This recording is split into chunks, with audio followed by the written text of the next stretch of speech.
By request, popular request, one of the most requested things that I've had since I've had this channel was off a video that I was playing the steel guitar to a Buck Owens classic, Together Again.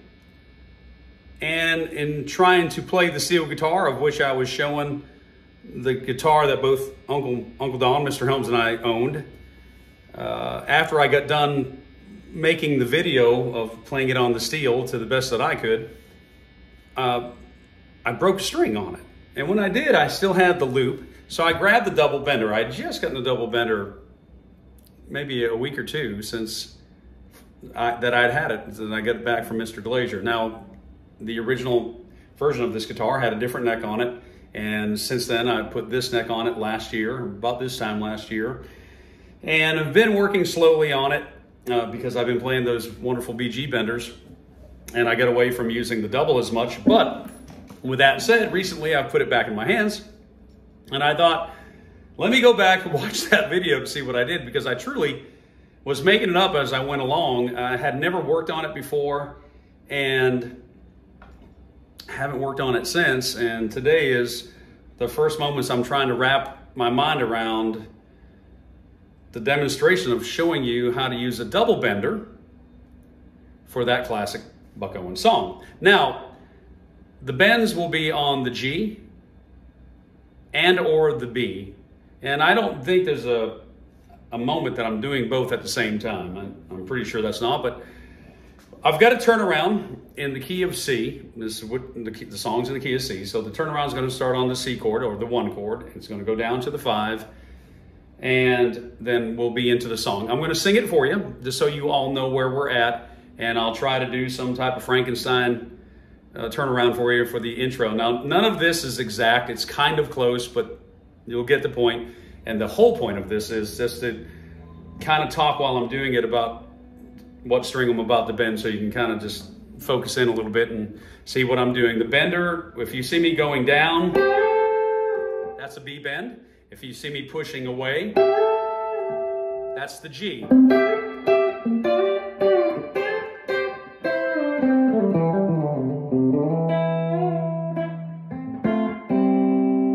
See me make that face? That's just one of my famous mistakes.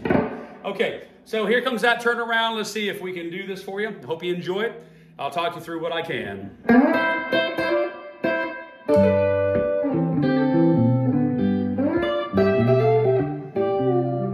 G bend. Together again. My tears have stopped falling. You're back in my arms, right where you belong. The love that I knew, you hold in your hand, dear. Oh, and nothing else matters now. We're together again. Shows you kind of where we're at. Here comes a turnaround.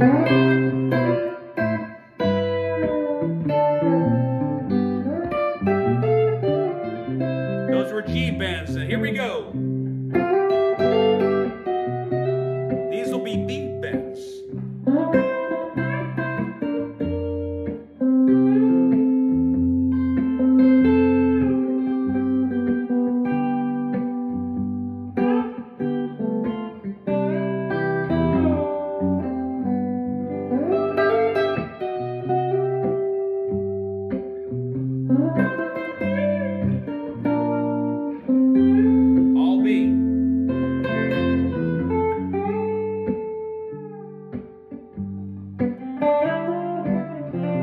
Kind of blew that ending. Let's try that again.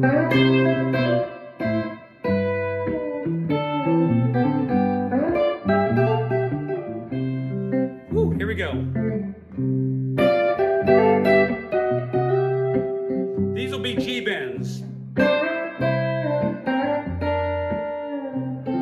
Watch this.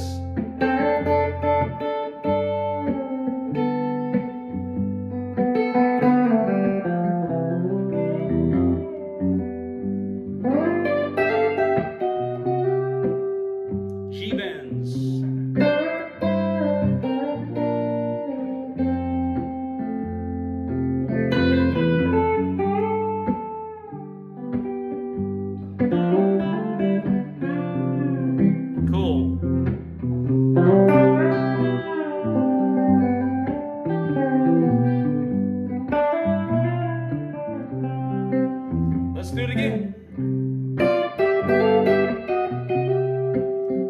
B bends.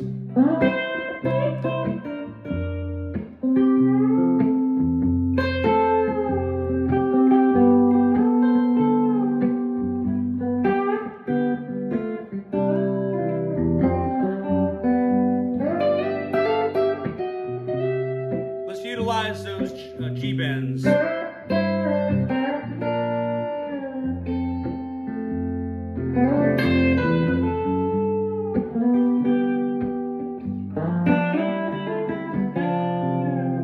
Pretty.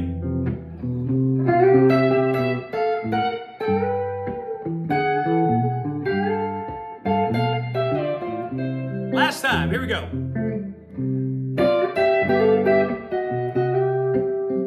G bends.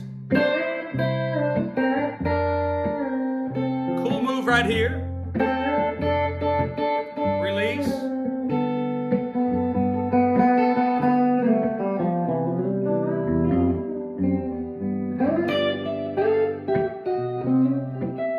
Dang it.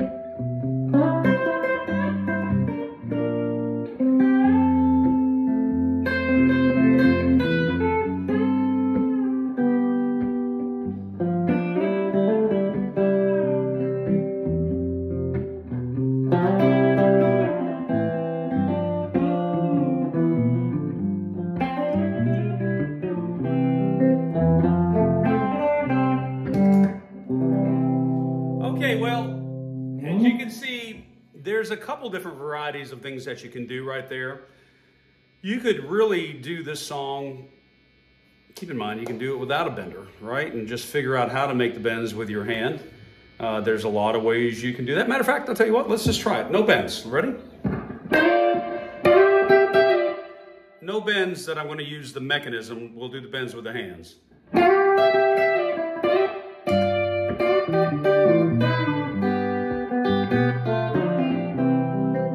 There we go.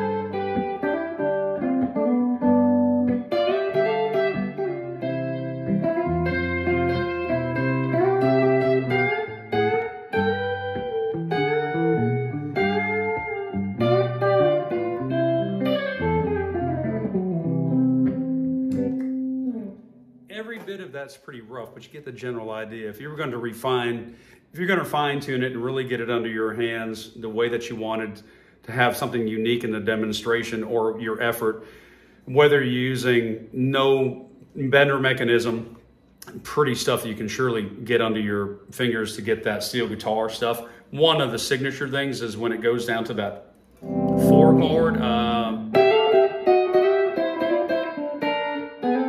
this move right here, going from the 4 to the 5.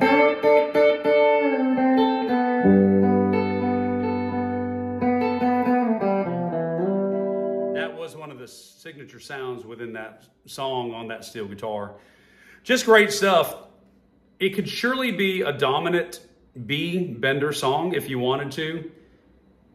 But obviously, if you're having a guitar, like my brother Jason's about to have at some point, he's going to have himself a double bender.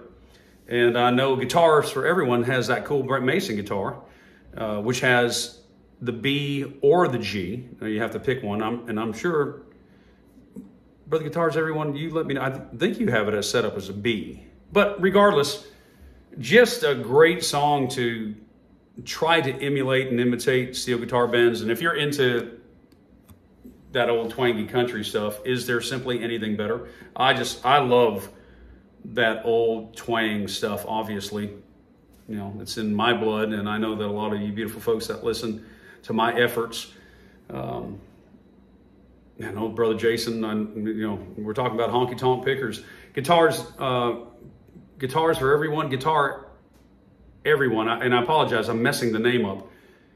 Guitars Everyone, I think it is.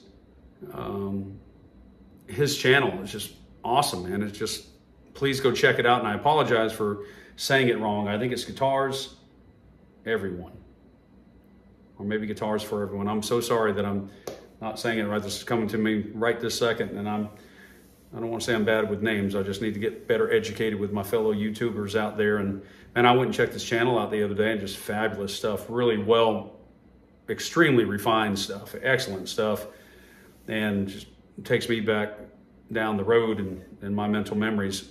Great demonstration of playing thumb picker galore, just excellent stuff. If you want to learn some really cool stuff, that's a great place to go learn it. The point being is, listen, we can learn this stuff from each other as we go. And always remember one thing, guys, that, being here in Nashville, Tennessee, obviously I've been blessed to have a lot of exposure to legendary guitar players, but there are more guitar players that are extremely good at what they do that are not necessarily the biggest names that you've ever heard of. Maybe a lot of people you've never heard of. And we can all surely learn from each other, can't we? And for me, I am surely more into the attainment when it comes to country music. There's a point in country music that it's not country music for me anymore to learn country guitar. And, it stops for me somewhere basically in the 90s. After that, for me, it's definitely more of a rock-driven, Southern rock-driven thing, which is fine. But if I'm going to listen to Southern rock and roll, then I'm going to go listen to Skinner, Charlie Daniels, that type of stuff, Molly Hatchet. And so therefore, to hear these kind of sounds being played on an electric guitar, but are reminiscent of old twangy country steel guitar stuff, I absolutely love it. But I have been asked to do this in the past, and I've just now getting around to it. I hope this was a decent enough demonstration. Thank you for your patience on me trying to put this up. Listen, if there's anything that any of you would like to see that I could try to do for you, or you have any questions or something, please feel free to ask. Man, we are all in it together, aren't we? So just sharing the gift of music. Good stuff, isn't it? It is good stuff. God bless you all. And thank you all again for listening. And we'll catch up sometime soon. I'm going to sit with this and refine it just a little bit more. But keep in mind, as much as I'll refine it, I'll probably never play it the same way twice. Always lending yourself to the song. That's what the masters did. That's what Don Helms did to a Hank Williams song with that steel guitar. He just tried to lend himself in the tool of the instrument, the essence, the sound. He tried to lend it to the magnitude of the emotion of the song, not trying to stick out like, look at me, I'm playing the steel guitar in a Hank Williams band. And Mr. Helms surely could, as Mr. Rivers, those cats could play. But learning how to get the essence of something doesn't exactly mean duplication every time. The Rolling Stones are a perfect example of that. Go see them live. They'll never play something the same way. Never. Keith Richards, I don't think he's ever played something the same way twice. That was one really neat thing about being a drifting cowboy, is that what mattered to Uncle Don and Jerry is that when we played the music that they created with the legendary Hank Williams, they didn't care nothing about it being note for note. Not a bit. What they cared about is that we were true to that essence of that style of music of what we were creating. And that was a big lesson, because I have been in a lot of situations where what you're asked to learn has to be note for note, and then it has to be replicated night after night after night. And that's called going to work, dang it. I mean, there's nothing wrong with somebody trying to achieve that. And if that's your goal, good luck, congratulations, have at it. And you can take my part of it too, because for me, I don't care anything about that. And I have had jobs that they had to be that. And I appreciated the fact that it made me have to learn something and have discipline. But at the same time, the essence of what you're playing Hey, you know, I'm not playing for music critics. I'm playing for beautiful people who love music. And I surely hope you are too. And I hope you're enjoying it along the way. And that's the point. God bless you. Thank you for my little extra diatribe on the end of that. But we'll catch up sometime soon when we're together again.